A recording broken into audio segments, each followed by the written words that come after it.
How to buy less than 400 Robux in Roblox. Hi everyone, welcome back to our channel. So in this video tutorial, I'm going to teach you how you can buy less than 400 Robux on Roblox.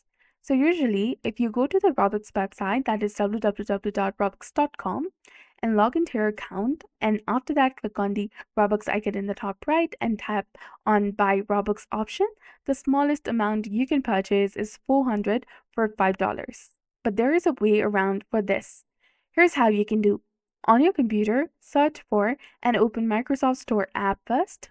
Once it is opened, search for Roblox. It might not show up directly, so this seems to be a bug. Instead, you can go to Microsoft Store homepage and click on the best selling games, or you can go to the gaming section over here or the apps and then search for Roblox and find it. And once you see the Roblox listed over there, simply tap on it and select Roblox and install it. Once it is installed, click on play and log in with your Roblox account. Right after logging in, click on the Roblox icon within the app, and you should now see an option to buy 80 Robux for only $1. So that's a little trick to get 80 Robux. So I hope this helps. If it did, please don't forget to like, comment, share, and subscribe to our channel for more amazing tips and tutorials. Thanks for watching. See you in the next one.